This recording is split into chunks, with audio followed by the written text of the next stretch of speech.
All right, let's sit down. Let's talk about Israel, or Israel, as they say. I love the pronunciation. I love it. But you really are. You're a great lady, a great woman, my friend. And I've known you and Sheldon for a long time. We lost Sheldon. And nobody like him, right? You would say that. Nobody like him, but nobody like you either. And he's very proud of you right now. Thank you very much. And I'd also like to thank Rabbis Yehuda Kaplun and Yaakov Kaplun, Senators Rick Scott, doing well. Where's Rick? He's doing well. I saw a poll, and another one who's doing well is Ted Cruz. Ted, stand up, Ted.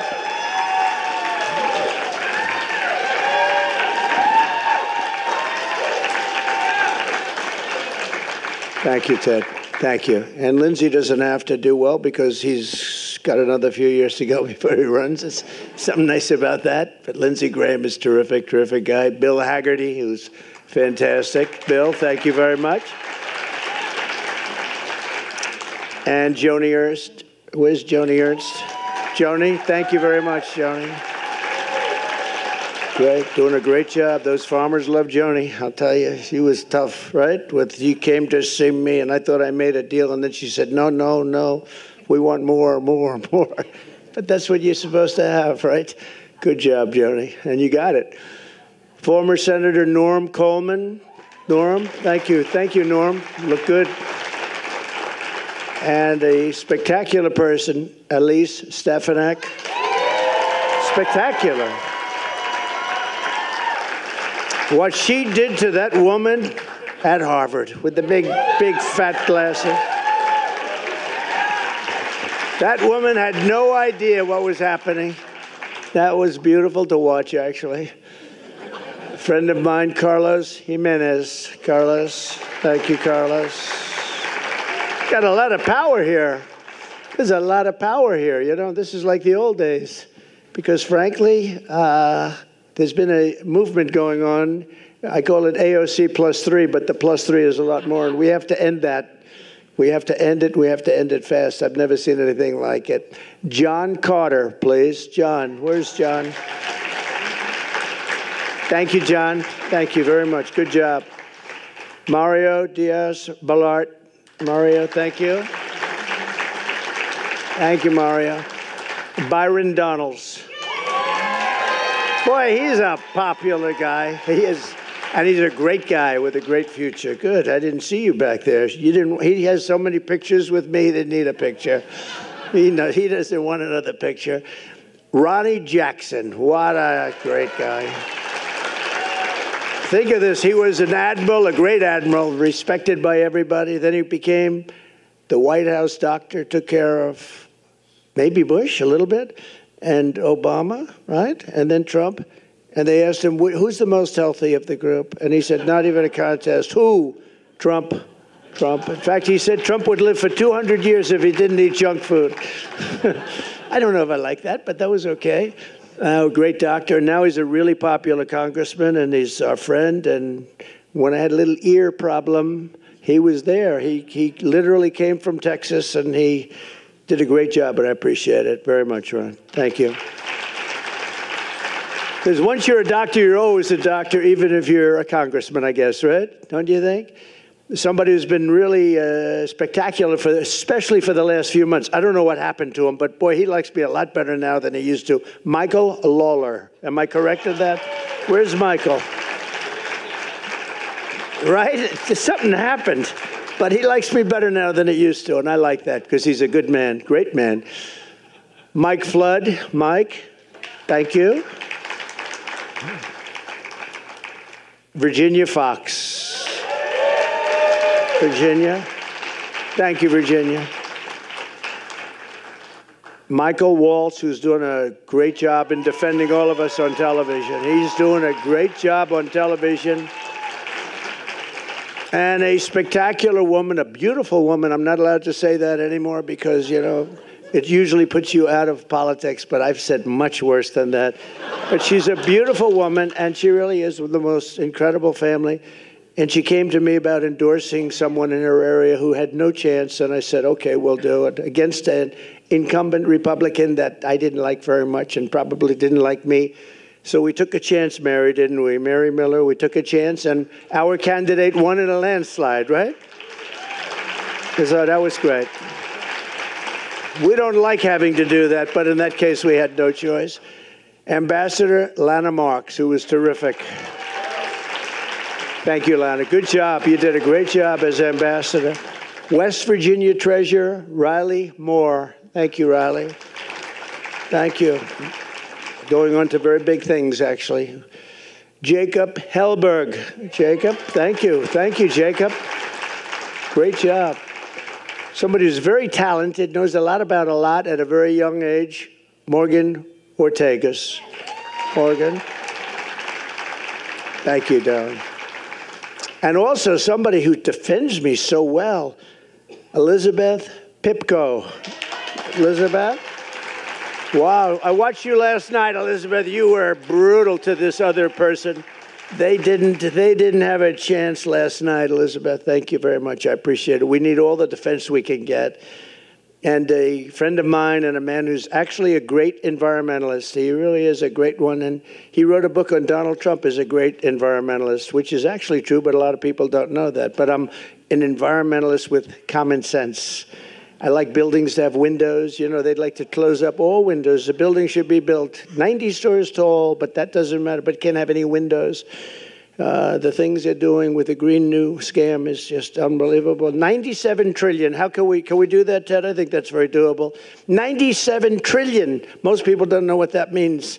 Nobody knows. Nobody's ever heard of a number. To do the Green New scam the way they want it. 97, that's more than China, the United States, and every country in the world for the next 200 years has. But they go along with it anyway. But he's a great gentleman and a friend of mine, Ed Russo. Where is Ed? I'll tell you, that's great that Ed is here. Wow. Before we begin, I just want to mention some polls that just came out, and I've decided to go back to doing this because they never release the polls when they're good, and they've been really good, and they don't release them. And unless one comes out, they had one that came out the other day where they interviewed 51% Democrat, 22% Republican. Trump's down by 6. I said, how the hell can you win on a poll like that? When you're down by, like, they interview 40% more Democrats, and then they say, if you're down by 6, that means you're actually winning by about 15. But we don't go with that, but we do go with the respected polls, and we go with polls because they don't want to release them because they've all been pretty good. In the very, very, I think, accurate poll over the last 9 or 10 years, I think Rasmussen's been really one of the best, and it was just released a little while ago. I'm leading by 8 points against a woman that you cannot, especially you cannot allow to happen. I mean, honestly, you are generally Jewish people. We have a lot of good Christians there that love Israel, by the way. In many ways, they love Israel more than Jewish people love Israel, which is shocking, but nevertheless, we'll take it, right? We have a lot of great Christians that love Israel, but we're up by 8 with Rasmussen. We're at 52 to 44, so that's a big one. And we're up by 11 with independents in Rasmussen also. Just came out. That's a lot because, as you know, Rick Scott, we were talking about it a little while, and independents are very important. And when you're up by that number, that's a pretty good thing. Then the Emerson poll, highly respected. We're up in Arizona. We're up in Wisconsin. And we're up substantially in Pennsylvania. And those are the 3 that they did. And in the New York Times poll even, which is shocking because, you know, I wouldn't say they love me. I wouldn't say I love them either. But I'm up by 9 in the Midwest. That's a big one. And the Atlanta Journal-Constitution, we're up by at least 3 in Georgia. And CNN has us up. I love seeing like a CNN, and then we're up. So if you're up 5, you're probably up 20 or something. But in CNN, we're up 5 in Arizona. The Daily Express poll has us up 5 in all of the battleground states, which is great. So I say 47 days from now, we're going to defeat Kamala Harris. You have to defeat Kamala Harris. More than any other people on earth, Israel, I believe, has to defeat her. You know that? And I've never said this before. I'm thinking, Miriam, more than any people on earth, Israel has to defeat her. I really believe that it's a disaster for Israel. And you know why, and you've heard her statements. We're going to take back our country, and we're going to make Israel great again, and we're going to make America great again. We're going to make them both great again, greater than ever before.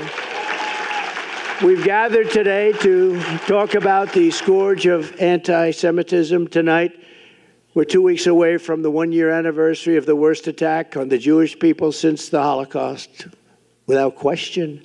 On October 7th, which would have never happened if I was president, by the way, I have to always preface it by saying it would have never, ever happened. Innocent men, women, children, and babies were tortured, maimed, kidnapped, and killed. It was an amazing sight, especially if you were able to see, and you don't want to necessarily see it, some of the tapes and film that was made of the atrocity. It was a wake-up call for the entire world, and you have to take it that it is a wake-up call. Get smart. Instead, even here in America, Jewish citizens have been forced to endure the worst outbreak of anti-Semitism in many generations. And so many people shockingly even deny the attack took place. This is a new thing. I saw it recently where they're interviewing people. They said, well, we don't know if there was an attack. I don't know. It's just so terrible.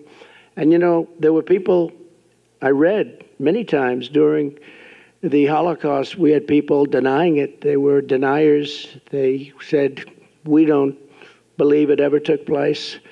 And it's a terrible thing when they say that. I never thought I would see anything like what is happening right now. I never thought you'd ever see a thing like this ever happen. It's beyond belief. You know, 15 years ago, Israel was the strongest lobby, if you want to use the word lobby, had the strongest representation of people like this.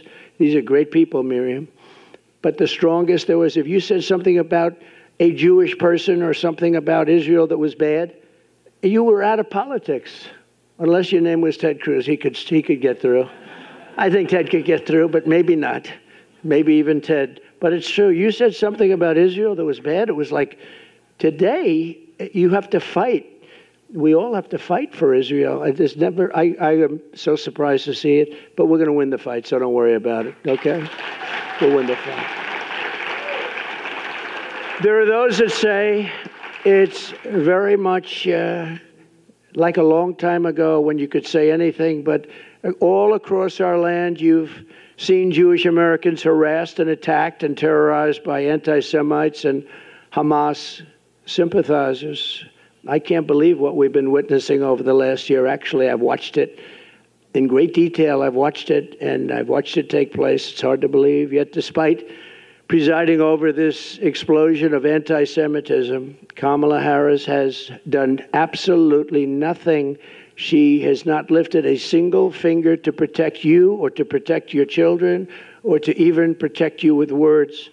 I'm here today to tell the Jewish American community that this ugly tide of anti-Semitic, pro-Hamas bigotry and hate will be turned back and crushed starting at noon on January 20th, 2025. Thank you.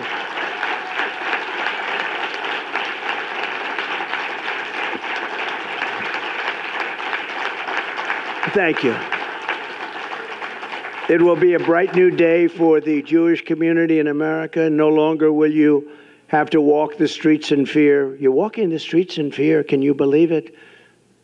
Young college students are afraid to go to college. It's not something that anybody thought they would ever hear or see. No longer will you be threatened on your college campuses. No longer will you be discriminated against in college admissions. And no longer will your own government import jihadists from places that we don't even want to talk about. And they want Jew haters from overseas, and they let them come in and resettle in your communities right here at home, and nobody's ever seen anything like it. My promise to Jewish Americans is this. With your vote, I will be your defender, your protector, and I will be the best friend Jewish Americans have ever had in the White House.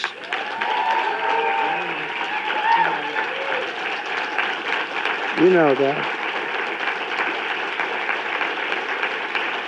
Thank you.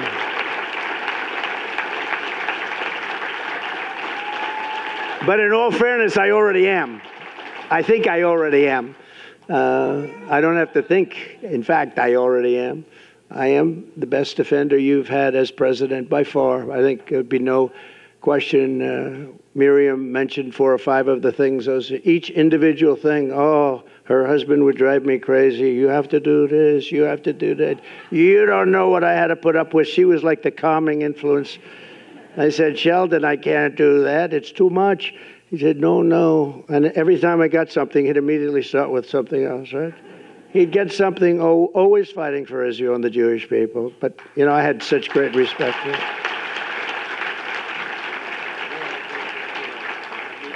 It's true, though. She had to sometimes tell him, calm down. You just had a big victory. Let's celebrate. No, no, we have to immediately start. Let's see if we can do Golan Heights. How about Golan Heights? They've been trying to get it for 72 years. I got it done in about 15 minutes, okay?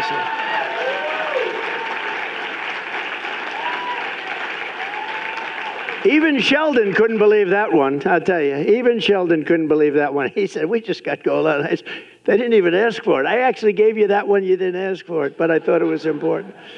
Ground zero for the outbreak of the anti-Jewish hate under Kamala Harris has been our college campuses. At UCLA, a few months ago, Marxist thugs dressed up like terrorists and created, quote, Jew exclusion zones, blocking Jewish students from entering parts of the campus. Can you imagine that? A week after the October 7th attack on Israel, anti-Semites at Miami University in Ohio sent Jewish students and staff an email that said, quote, the best Jew is a dead Jew, end of quote. This is stuff that's not even thinkable. And the colleges do nothing about it, too. Most of them. At Baruch College, a mob of Hamas supporters targeted a group of innocent Jewish freshmen at a welcoming dinner, shouted slurs and mocked them for the death of Jewish hostages in Israel. At Princeton University, radical activists displayed the Hezbollah flag very proudly. At Columbia, you watched that along with everybody else. It was terrible. They took control of the school buildings, these magnificent buildings. They beat the hell out of them, by the way. And the campus became so dangerous for Jewish students at the university, rabbi told them, please go home, go home.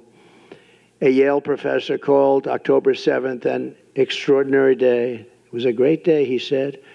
A Cornell professor said that these heinous attacks were, quote, exhilarating and energizing to everyone.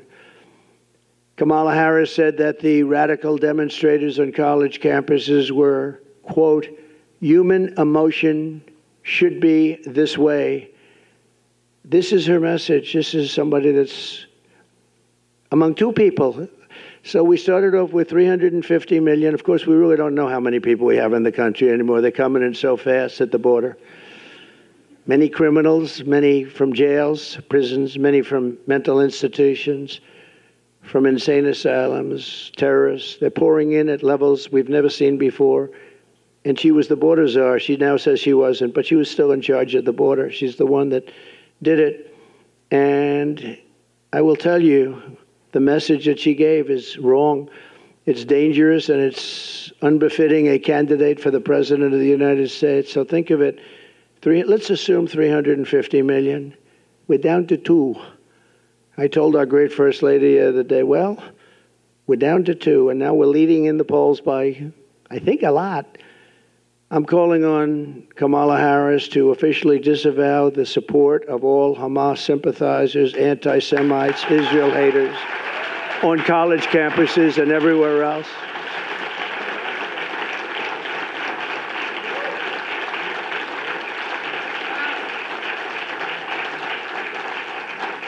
So I'm calling on her to do that, just disavow.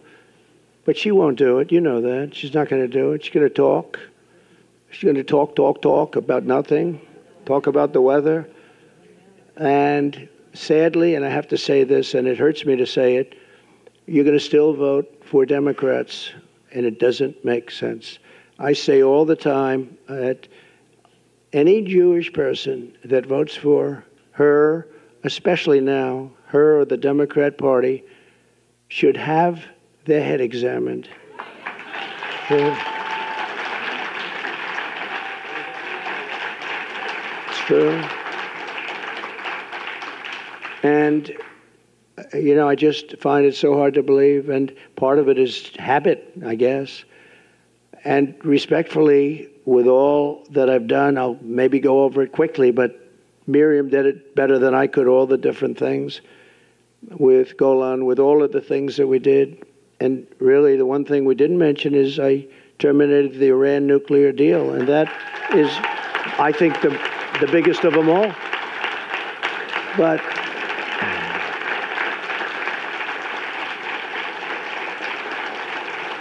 thank you. The problem is we could have had a deal, any deal we wanted.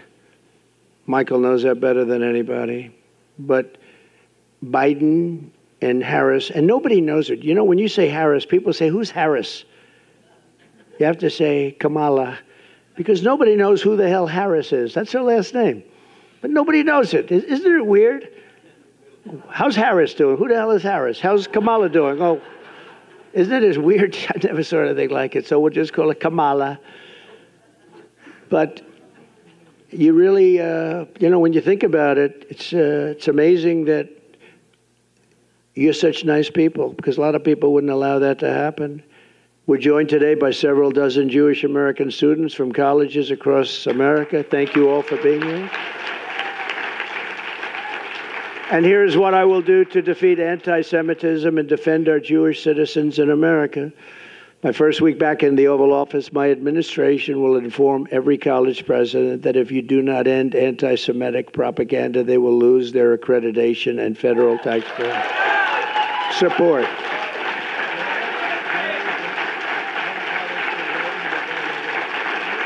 Thank you.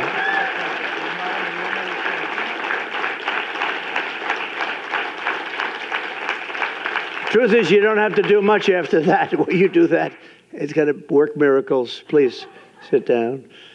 We will not subsidize the creation of terrorist sympathizers, and we're not going to do it certainly on American soil. We're not going to do it anywhere. Next, I will inform every educational institution in our land that if they permit violence, harassment, or threats against Jewish students, the schools will be held accountable for violations of the civil rights law.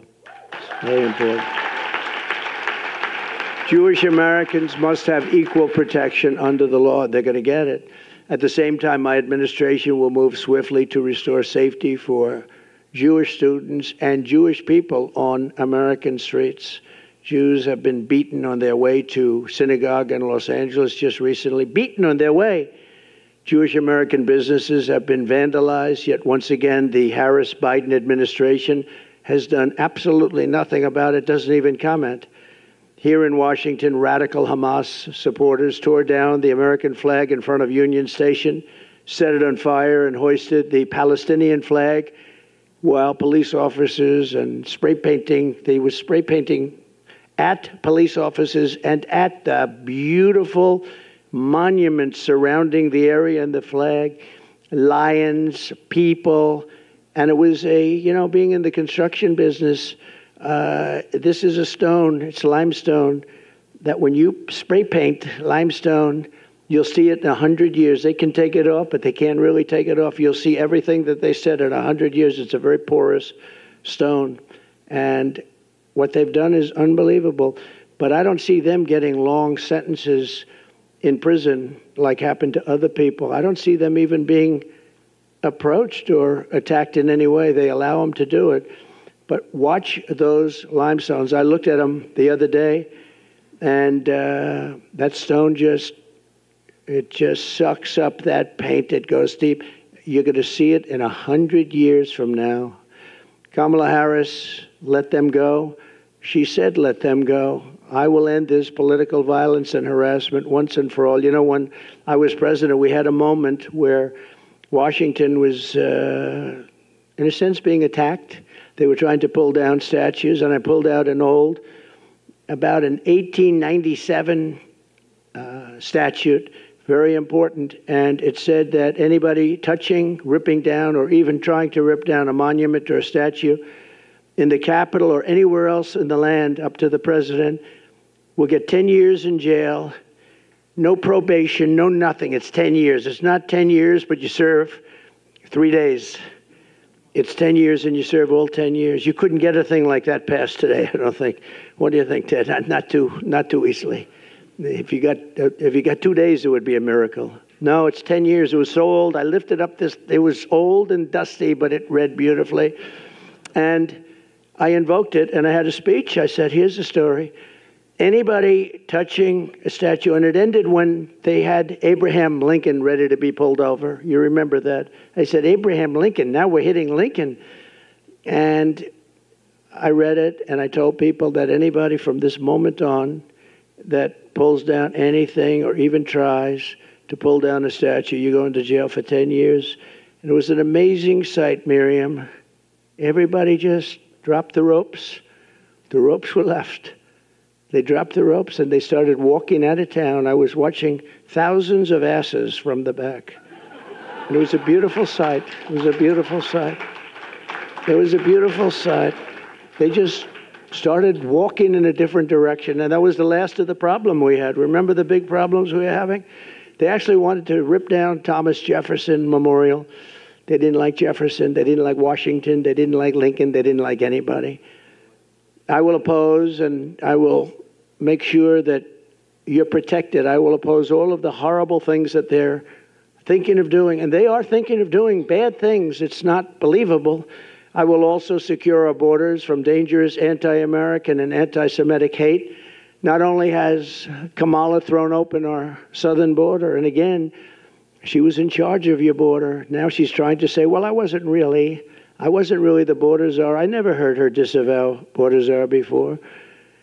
But open to terrorists and criminals, she's supported unlimited migration from terrorist hotbeds into the United States, especially some of the hotbeds that most hate Israel. Under border czar Harris, armies of foreign Hamas sympathizers now march brazenly through our cities. They're literally marching in our cities, and they came from some very vicious, violent parts of the world, and they do not like Jewish people, and they do not like Israel, and they've let that be known, and we are not going to tolerate it. I will not let what happened to Paris, what happened to London, and what's happening to them, too, by the way. That's not over. What happened to Brussels happened here in America. It's not going to happen. We will deport the foreign jihad sympathizers and Hamas supporters from our midst. We will get them out of our country. I will ban refugee resettlement from terror-infested areas like the Gaza Strip. And we will seal our border and bring back the travel ban. Remember the famous travel ban? We didn't take people from certain areas of the world because I didn't want to have people ripping down and burning our shopping centers and killing people. But we're not taking them from infested countries. We will quickly rebuild the greatest economy in the history of the world for Jewish Americans and for all Americans. It will happen very quickly. We will defeat inflation, cut energy costs in half, and we will have something that some people in this room would be interested in, and frankly, some won't. But I'll say it anyway because you got those television cameras blaring. No tax on tips, no tax on overtime, and no tax on Social Security benefits for our seniors. That's a good one for this room. This room likes that last one. And to help Americans who are buried in crushing credit card debt under the Kamala Harris economy, we will have a temporary 10% cap on credit card interest rates because they're paying 20 and 25% and they're getting decimated. So it'll be a temporary 10% cap. But look, this is the most important election in the history of the United States, and it's also the most important election in the history of Israel.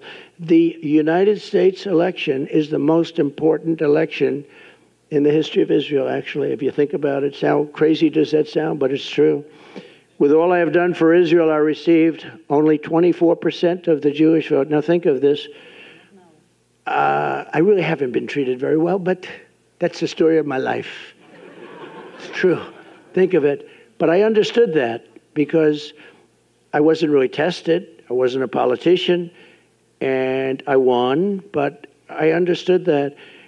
And then I became president and was the best president ever for the people of Israel and for Jewish people, the best president ever. And I did more for them than any president has, and probably any president can do or will do, other than the current situation that's coming up, because I have a feeling that maybe that's going to be more than anything that was even done in the past, if you want to know the truth, because I think Israel's in big trouble. But I gave them, as Mir said, Golan Heights. I gave them the Abraham Accords, which is amazing. Nobody thought that was possible. 4 strong, powerful countries signed. Think of it. I would have had every country signed. I might have even had Iran signed, okay? As crazy as that sounds. You're kidding. You know that, Michael. I might have even had that. But we had peace in the Middle East. When I left, we had peace in the Middle East, but I had the Abraham Accords. And it was something that if Obama had done it, that would have been any prize, you named the prize, but they would have had every single prize ever devised by man. I did it. Nobody said a thing, and that's okay. I do the right thing. And I was helped a lot by Jared and a lot of other people that really understood what was going on. But I recognized the capital of Israel and opened the embassy in Jerusalem and got it built. Not just had it there. You know, the generals came in one of my days in office. They said, "Sir, could you sign this? What is it?" It said, "Order for $2 billion to be spent on an embassy that would have cost much more." I said, "Where's the land?" "We don't have it yet, sir, but we have a couple of terrible sites under negotiation." I'm good at real estate. These were bad locations in Jerusalem. I said, "Do we have anything? Let us look, sir." And they do. They had a site that was better than anything we had, a much better location, and we have it for nothing. So far I'm doing a good job. Then I said, "Is there a building on it?" "Yes, there is, but it's not in use." I said, "Is it structurally sound?" "Oh, yes, very strong, very structurally sound." "Is it setback?" Because you want setbacks for embassies for things called bombs.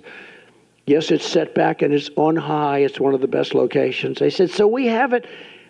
So I dealt with David Friedman. I said, "David, how much would it cost to renovate the building? Give me a good price." And he came back and said $400,000. I said, "David, that's too low." This is the only time I've ever said this. Usually I say, "It's too high, cut them in half." This time I said, "That's crazy. From $2 billion, think of it, to $400,000. And I said, "That's too low. We got to spend more." And we ended up spending a little bit more than that, very little. And a friend of mine has, a couple of you have heard this, Jerusalem stone in his office building. And every time I walk by the elevator bank, he says, "Look at this stone. It's Jerusalem stone, so expensive." And I said to him, a very successful guy, very rich guy, and he was complaining about the price. "It's Jerusalem." But every time, after 20 times, I say, "Don't tell me it's Jerusalem stone again." Right on the elevator bank, beautiful stone, Jerusalem stone. So I'm there and I say, "Listen, by any chance," talking to one of the contractors, I said, "Do you think you could use Jerusalem stone? Is it expensive?" "No, it's cheap as hell. We're in Jerusalem." And we built the whole building out of Jerusalem stone. And we did it very inexpensively, got it opened in about 4 or 5 months. You would still be talking about your $2 billion building, Ted. That building would be under talk for about 5 more years, and then they'd spend $5 billion and it would look like hell. This building is better. You'll never do better. Someday they'll rip it down and do some monster. But I was very proud we got it built. And most importantly of all, in my opinion, because I asked, what's the best? Golan Heights, is it? Is it Jerusalem, the capital, moving the embassy and all of that? What is the best? What's the best? Is it the Abraham Accords? And some friends of mine that are very smart, no, not even close. The best thing you ever did for Israel is you terminated the Iran nuclear deal, which was the worst deal ever made for Israel or for any country. That was the best. That's true. That was more important. Remember, that was more important than any of the other things, of the many other things that we did.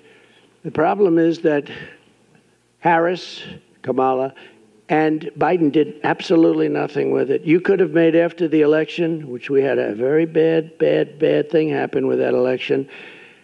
Think of it. If that election were proper, you wouldn't have had Russia attacking Ukraine. You wouldn't have had October 7th. Would have never happened because, as you know, Iran had no money at that time. None. Zero. Nothing. They had no money to fund. There were stories about it, that there was no money for terror. You wouldn't have had inflation. You wouldn't have had that horrible leaving of Afghanistan in such a way, not the leaving because we were ready to leave. We would have left before them, but we were leaving with strength and dignity. That was the worst. I think it was the lowest day, the most embarrassing day in the history of our country. Because of that, probably that's why Putin won it. He would have never gone in with me, though. But all of these things, and on top of everything else, I gave them more than $20 billion, Israel. And I said, when I did it, I said, I'm the best friend they ever had. And still, in 2020, so remember, I got 25%. Now I did all of these things, and I got 29%. Think of it. So I wasn't treated right. But it's not me that's been treating badly. It's Israel, because you can make a big difference in the vote. You're going to be a big factor in the vote. I will say places like Miami and different places were great. But honestly, I went from 25 to 29. And based on what I did and based on my love of the same love that you have, I should be at 100. I should be at 100. But let me give you the bad news. A poll, I just told you how good the polls are, but we need every vote we can get. The current polling has me with Jewish citizens, Jewish people that's supposed to love Israel. After having done all of that, having been the best president, the greatest president by far, a poll just came out. I'm at 40%. That means you got 60% voting for somebody that hates Israel. And I say it's going to happen. It's only because of the Democrat hold or curse on you. You can't let this happen. 40% is not acceptable because we have an election to win. So after all of this, I went from 29 to 40%. And people that are smart said to me, friend of mine, Jewish, friend of mine loves Israel, loves everything about your religion and about your country, your place. He said, I can't believe it's happening. It's sad. And he started to cry, actually. He started to cry. With all of this, and he's a tough cookie. I don't think he cried since he was a little tiny baby. Maybe then I don't think he cried. I don't think he cried then, Miriam.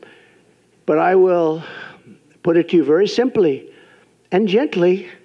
I really haven't been treated right, but you haven't been treated right because you're putting yourself in great danger, and the United States hasn't been treated right. So if I don't win this election, and I've been very good, you know, they say Trump's been right about everything. I've been right about a lot of things. Even Ted will admit that. I've been right about a lot of things that a lot of people said, no, that won't happen, but a lot of bad things happened, and some good things I've been right about too. And I only want to be, so I'm not going to call this as a prediction, but in my opinion, the Jewish people would have a lot to do with a loss if I'm at 40%. If I'm at 4, think of it, that means 60% are voting for Kamala, who in particular is a bad Democrat. The Democrats are bad to Israel, very bad. They'll never change because they have a section of their party now which has become amazingly and quickly very powerful, vote-wise. I mean, Chuck Schumer is a Palestinian. Who would have thought that was going to happen? What the hell happened to him? I saw him the other day. He was dressed in one of their robes. No, that'll be next. No, Chuck Schumer is Hamas all the way. I don't know what the hell happened to him. If you support him, you're crazy. I have never seen his change may be bigger than Kamala on fracking in Pennsylvania, okay? But if we don't win this election, Israel, in my opinion, within a period of 2 to 3 years, will cease to exist. It's going to be wiped out. That's what's going to happen. It's a tough thing to say, but what difference does it make from my standpoint? I have to tell you the truth, and maybe you'll be energized, because there's no way that I should be getting 40% of the vote. I'm the one that's protecting you. These are the people that are going to destroy you, and you have 60% of the Jewish people essentially voting for them. If I do win, Israel will be safe and secure, and we will stop the toxic poison of anti-Semitism from spreading all over America and all over the world. We'll get it stopped. But if I don't win, I believe Israel will be eradicated. And you can't let that happen. And I don't think you will let that happen. So you have to, Rabbi, you have to get everybody together and you have to get them to vote, because it's craziness to say, I'm at 40%. And when I heard that number today, it just came out today. When I heard that number today, I think it was insulting to our country. It was insulting to Israel. You know, it's very interesting. They did a poll in Israel. I'm like at 99% favorable. I could run for, right now, I could run for any office in Israel. In Israel, they love me. Here, not so much. But they do love me in Israel. Miriam, I'm at 99%. Everybody loves me. I could run for prime minister. Would you like me as your prime minister? But I have to learn your language. That's a tough language to learn. I have to learn it in about 3 months. I have to learn it very quickly. But no, I'm most popular person in Israel. But here it doesn't translate. It's a strange thing. So we have to save Israel. Look, you're here for a reason. We have to save Israel. This is no longer games. This is no longer games. This is the saving of Israel. And I'm going to mention it. We're making a big statement in a little while at another conference, also very important. And I'm going to mention it again and again. I believe that Israel will be wiped off the face of the earth if I don't win. And that's a big statement. That's a horrible statement to make. And it's just the way I feel. And a lot of people in this room agree with me. Because look at what's happened in the last 2 years. I have never seen anything like it, where something has gone so down so fast, where even Jewish people are protesting in these groups. They're Jewish people. People wearing yarmulkes are in these groups that are protesting with 100,000 people. So they have to change their way, because with your vote, you can reject anti-Semitism in our schools, in our communities, in our foreign policy, and in our immigration system. But all of that starts by rejecting Kamala Harris at the ballot box. She is anti-Israel and she is anti-Jewish, and you got to get smart to it. And with that, I have great love and great respect for so many of the people in the room. I have so many friends in this room. I fought so hard for you. But it's time that you fight the real fight. And the real fight is to save Israel. Thank you very much. Thank you very much.